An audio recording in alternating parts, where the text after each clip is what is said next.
Baiklah, kita lanjut lagi untuk sesi berikutnya. Seperti yang saya katakan tadi, WhatsApp sebagai media pesan yang baik ya, yang bisa digunakan sebagai sarana bisnis. Kemudian WhatsApp ini lebih mudah ya digunakan. Kenapa? Karena kita cuma cukup untuk menyimpan kontak masing-masing, maka akan muncul nanti setiap status, setiap stories yang kita update ya tentang penjualan. Jadi ini sangat mudah tanpa harus follow, like, komen ya. Yang penting saling menyimpan nomor kontak masing-masing. Kemudian pemanfaatan media sosial dalam bisnis. Yang pertama ada kegiatan branding. Branding adalah kumpulan kegiatan komunikasi yang dilakukan perusahaan dalam rangka proses membangun dan membesarkan brand. Tujuan branding yaitu mampu menyampaikan pesan dengan jelas, memastikan kredibilitas, mampu menghubungkan target pasar atau konsumen secara emosional, mampu menggerakkan atau memotivasi konsumen, memastikan terciptanya kesetiaan pelanggan. Yang kedua ada pemasaran. Ada sarana komunikasi. Pemasaran intinya adalah membangun hubungan antara perusahaan dengan konsumen. Hubungan baik akan tercipta melalui komunikasi dan banyak media yang dimanfaatkan pebisnis untuk berkomunikasi dan menyebar informasi dengan konsumen dan calon konsumen mereka. Yang kedua ada kolaborasi.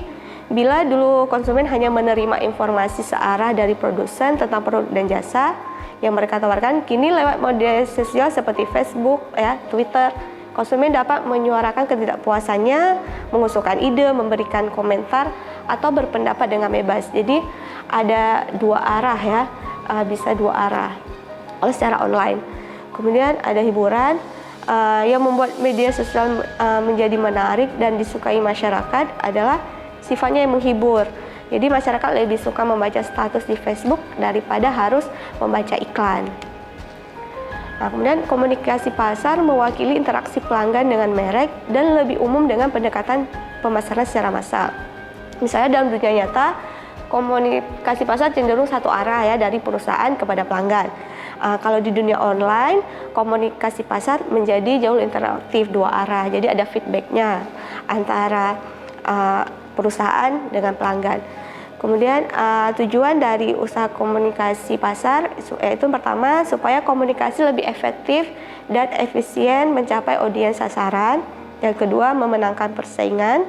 Yang ketiga dalam menghadapi tantangan perusahaan dapat meningkatkan sebuah strategi yang tercakup di dalam komunikasi pemasaran terpadu. Ini ada 4 kategori komunikasi pasar ya. Direct itu secara langsung, ada sales force menawarkan produk secara langsung, retail sales menawarkan secara grosiran. Kemudian customer service reps ya. Kemudian kalau misalnya komunikasi pasar secara tradisional mass marketing, ini lebih kepada misalnya melalui televisi ya, radio, gambar atau pamflet. Kemudian personalis, ini harus ada izin pemasarannya dulu ya, personalized recommendation, personalized advertisement, kemudian personalized web page seperti di WordPress ya ataupun di blog misalnya ya, di web. Kemudian general approach itu komunikasi pasarnya misalnya melalui iklan, melalui banner ya, email, vital marketing, portal sponsorship atau exclusive agreement, associate program, partner online dan offline, informasi konsumen, dan transaksi online.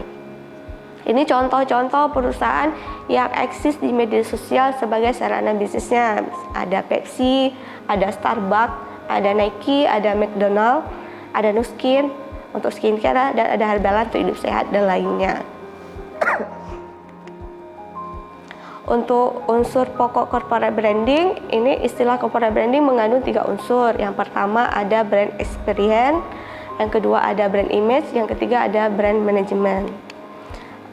Untuk brand experience adalah pengalaman-pengalaman unik yang tidak terlupakan yang dialami oleh para pelanggan ketika menikmati produk atau jasa yang ditawarkan, di mana akumulasi dari pengalaman tersebut akan menciptakan kesan sendiri dan unik tentang brand di pikiran dan hati pelanggan. Jadi untuk membangun brand experience yang unik ini kepada pelanggan bisa membuat produk atau jasa dari brand suatu perusahaan harus memiliki diferensiasi ya, harus berbeda dibanding produk kompetitor, sehingga bisa lebih maju dan lebih unggul di pasar. Contohnya misalnya Starbucks Coffee, walaupun sama-sama menjual kopi dengan warung-warung kopi lainnya, tetapi Starbucks Coffee ini ada diferensiasinya, misalnya dari botolnya, dari tempat wadah minumnya nanti ada ditulis nama misalnya, kemudian dari place yang lebih cozy ya, lebih nyaman dengan adanya musik-musik yang lebih, kemudian dengan ada menu-menu terbaru, kemudian menu-menu yang sesuai untuk para konsumen. Manfaat memberikan brand experience kepada pelanggan, yang pertama, brand produk dan jasa menjadi terdiferensiasi dengan baik di tengah banyaknya brand dengan kategori bisnis yang sama dengan produk atau jasa yang kita tawarkan. Kemudian, brand experience ini diberikan kepada para pelanggan akan memudahkan brand untuk menjual produk atau jasa mereka kepada para calon konsumen. Yang ketiga, brand experience yang dialami oleh para pelanggan akan membuat satu brand lebih mudah diingat dan menciptakan kegiatan emosional antara brand dengan para pelanggannya. Yang keempat, akumulasi brand experience dialami oleh para pelanggan secara konsisten akan meningkatkan loyalitas pelanggan terhadap merek, sehingga pelanggan tersebut bisa menjadi, konsumen tersebut bisa menjadi sebagai customer base ya. Unsur pokok corporate branding untuk yang kedua itu brand image ya. Brand image adalah citra yang dibangun dalam alam bawah sadar konsumen melalui informasi dan ekspektasi dari produk atau jasa. Ini ada 4 cara untuk membangun brand image bisnis agar lebih dikenal publik. Yang pertama, harus mengidentifikasi target pelanggan. Target pelanggannya misalnya ini untuk usia berapa, untuk balita kah, anak-anak atau remaja atau dewasa ya, ataupun untuk orang tua, ataupun bisa target pelanggannya misalnya untuk unisex, untuk cowok dan cewek ya, ataupun salah satunya. Jadi harus ditargetkan dulu untuk siapa ya. Kemudian yang kedua, tentukan tujuan akhir bisnis. Yang ketiga, tentukan brand persona Anda. Yang keempat, kembangkan pesan utama pemasaran Anda. Yang ketiga, untuk unsur pokok corporate branding ada brand management. Brand management ini itu suatu proses yang berkelanjutan yang bertujuan untuk meningkatkan ekuitas atau nilai komersil dari sebuah merek dalam jangka panjang. Contohnya ya, misalnya dalam pembangunan corporate branding misalnya Garuda Indonesia. BUMN ini telah berhasil melewati keterpurukan misalnya setelah kecelakaan fatal terjadi, dan sekarang malah meraih penghargaan award sebagai maskapai terbaik sekawasan Asia Tenggara. Memang Garuda Indonesia ini memberikan pelayanan terbaik untuk para konsumennya. Kemudian brand management terdiri dari 2 komponen, ada intangible komponen tak berwujud, dan tangible komponen yang berwujud. Untuk intangible komponen ini yang pertama ada brand awareness. Brand awareness ini itu tentang lebih kepada misalnya seberapa familiar brand produk Anda untuk dikenal oleh konsumen.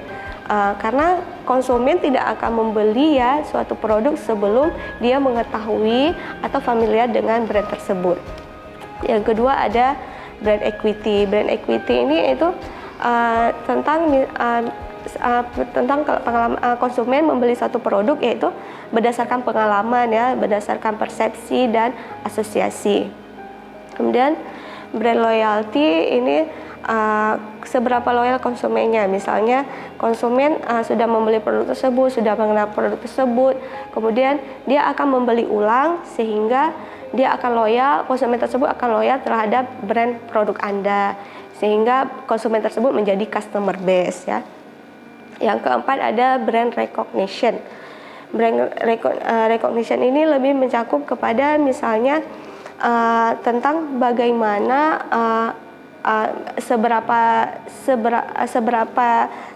teringatnya ya untuk konsumen, seberapa familiarnya untuk produk Anda. Misalnya konsumen tanpa harus mengetahui bahwa ini merek produk Anda, tetapi mereka dengan adanya tagline iklan secara spesifik sudah langsung mengetahui bahwa ini merek produk Anda, brand dari produk Anda, melalui misalnya cuma dengan tagline iklan ya, dari logo, cuma dari warnanya saya sudah tahu ya bahwa ini brand produk Anda. Misalnya contohnya untuk misalnya cuma tagline-nya jagonya ayam misalnya, kita sudah langsung tahu bahwa itu produk KFC misalnya.